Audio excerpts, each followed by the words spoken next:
I hope you're having a wonderful morning. I'm sitting here on the floor in my office. I don't know, for some reason I really like sitting on the floor.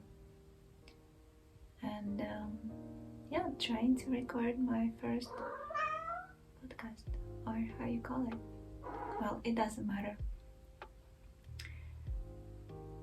It is funny because I don't have many friends and I don't have many people to whom I can talk about yarn or knitting or anything related, really. So I'm not sure if I have the right words.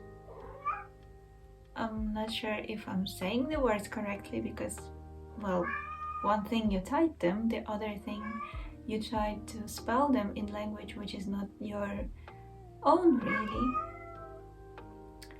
So yeah, I think it will be a learning curve, and let's see how it goes.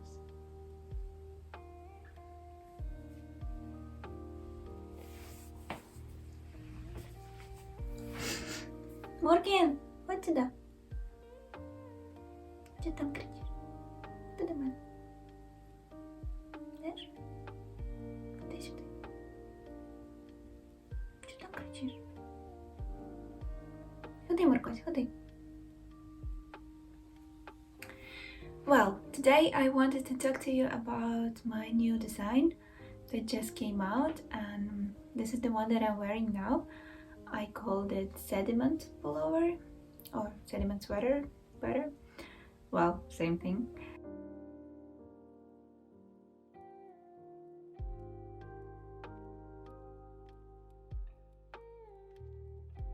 I thought of recording these videos in the way that I haven't seen people doing before, and I felt like this might be something interesting because I think it is very interesting to see how a designer sees the garment and how a knitter can interpret the pattern and make it feel like it's your own, to adjust it to feel your body.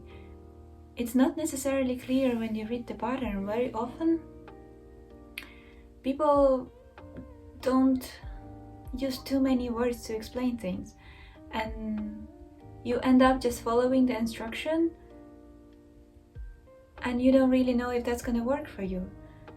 I mean, there are ways to see that from the graphs they provide, from the measurements, but still it would be nice to have like a passage here and there, like if you do this you will get that, but if you do this that might be something different, and that might actually fit you better.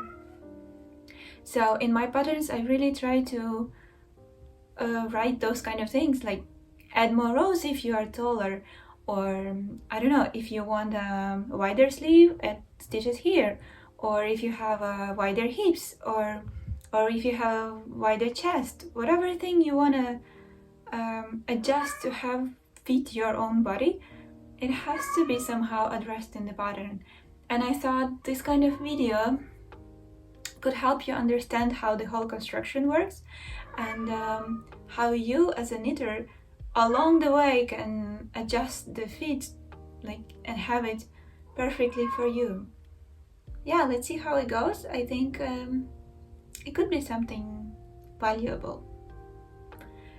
I will be cheating a little bit with my phone, looking at the patterns, like to guide me through a little bit, and I will probably take this off to show you on the garment, right? Yay!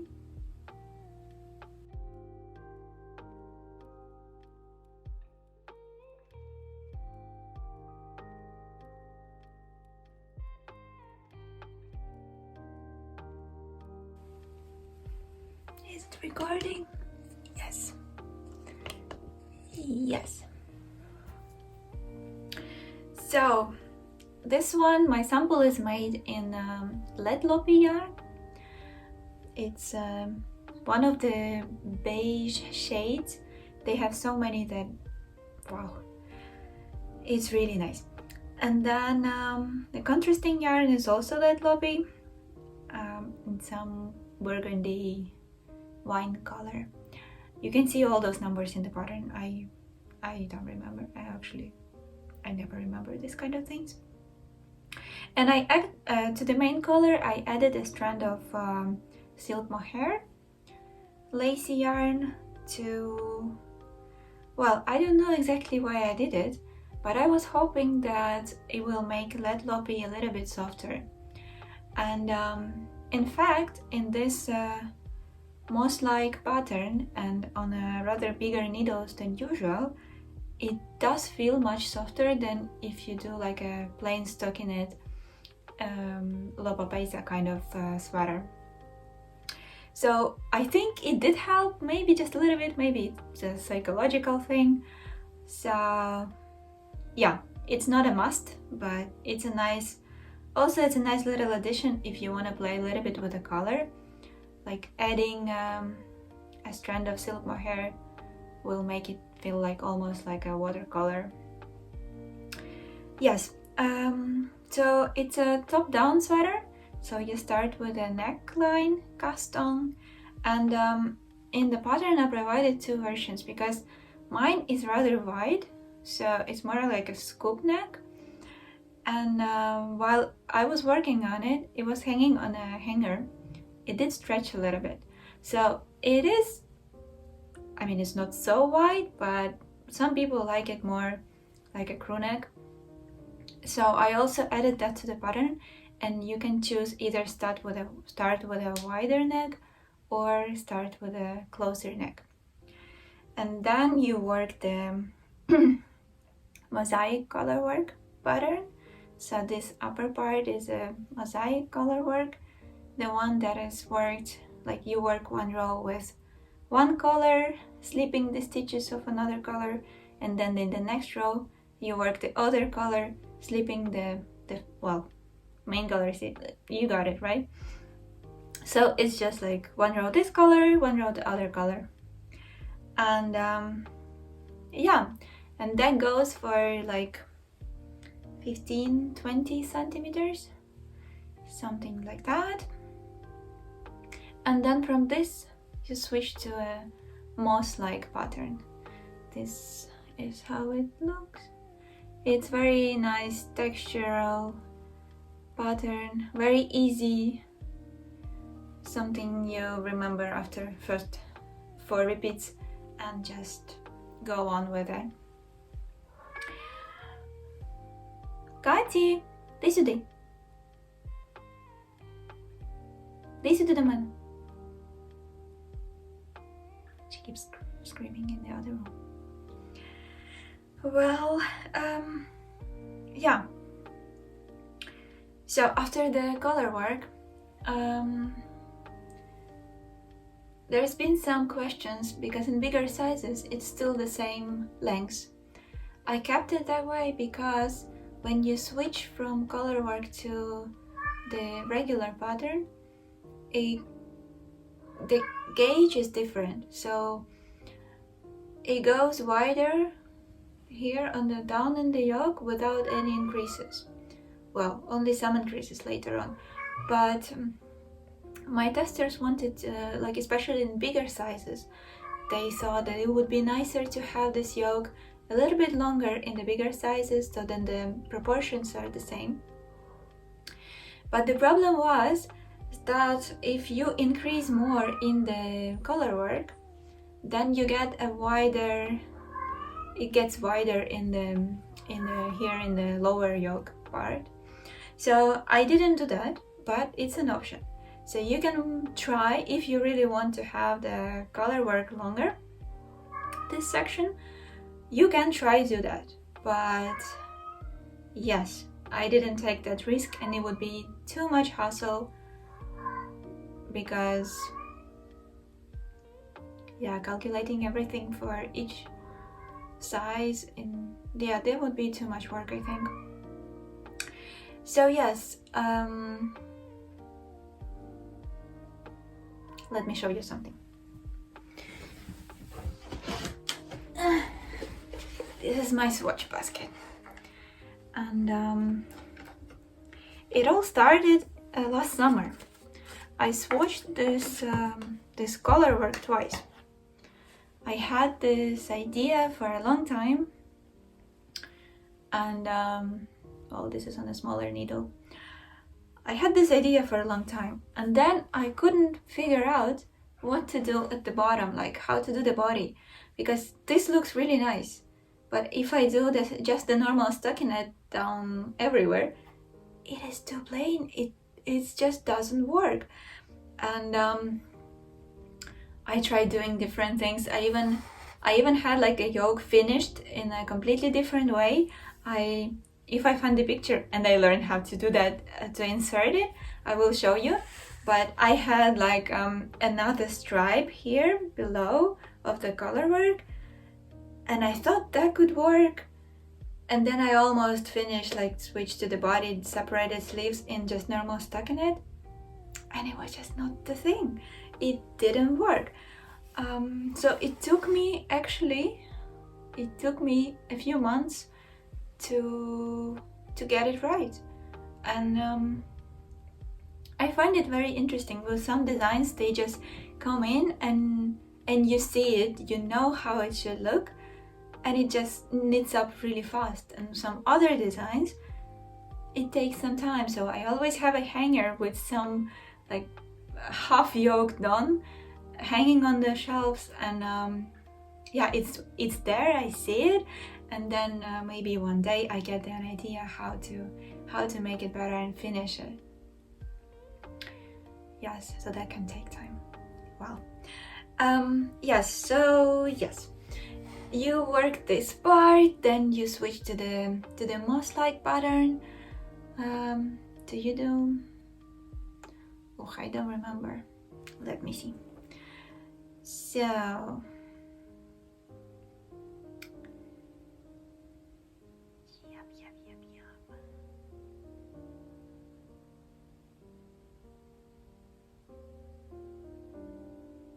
yeah, there is before you switch to the pattern, well, you do the row of pearls, and then you do the short rows.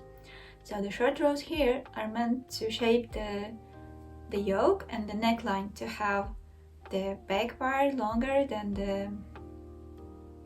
the front part, to have this drop in front, which is something many people struggle with. But I could say that, like, if you want it to fit really comfortable, you should do that. But if you've struggled and you can't master it yet, you can skip it. You can just go ahead to the next section in the pattern, and then instead of this difference here, you will have it like this. So your back of the neck will be open. So yeah, well, it's a normal construction thing. It's just when you have those, you sometimes have those sweaters that are like this, and yeah, it's just how you like it. I don't have long hair, so for me it is nicer to have the back covered, like this part here. But if you have long hair and you don't mind, or you wear it over I don't know, a shirt or something, it's no problem really. So yes, so you do the short rows, and then after short rows you have to increase a few stitches. I don't remember the number, but you have to increase the few stitches, and this could be tricky because it is rather difficult to increase in this pattern. So you have to increase in the knit row, and then just keep working purl, knit, purl, knit, purl. So the pattern goes like what was it? Well, you will see, you have the pattern, right? So yeah, remember to increase in the knit row. So whenever you have to adjust something, like if you have to increase more to have a wider bottom of the yoke, if you are wider in the bust, or you are between sizes and anything, well, if you have to adjust, increase or decrease in the knit row in this pattern. Yeah, so then you just work down to the point where you feel like separating your sleeves. So I always like to have it a little bit lower than my actual underarms. Well, especially if it's like relaxed, homey sweater.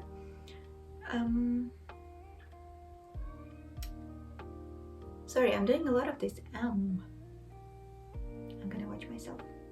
So from there, how the sleeves work, they are knitted straight down without any shaping.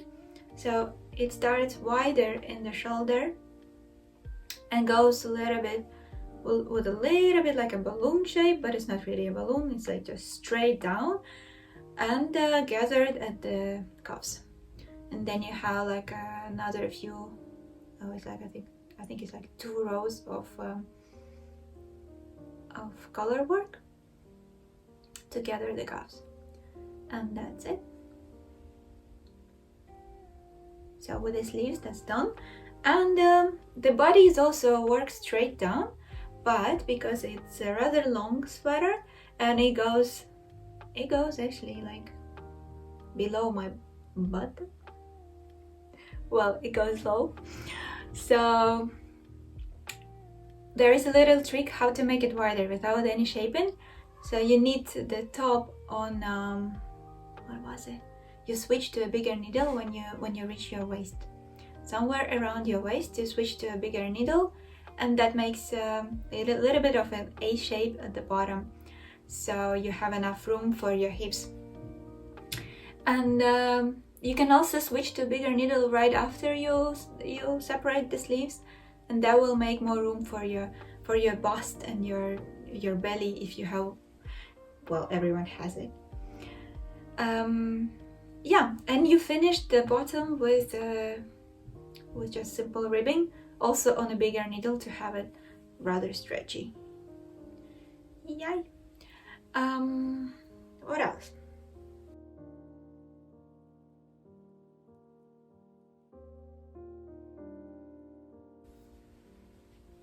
Well, I hope you enjoyed it. I definitely did. I was really worried, but it sounds it seems like it's easier than it sounds. Well, it is not so bad, I think. I think she's a little bit confused that I'm talking to someone. It's usually very quiet here when I'm working, so yeah, she gets very anxious when I speak on the phone or, well, to myself now.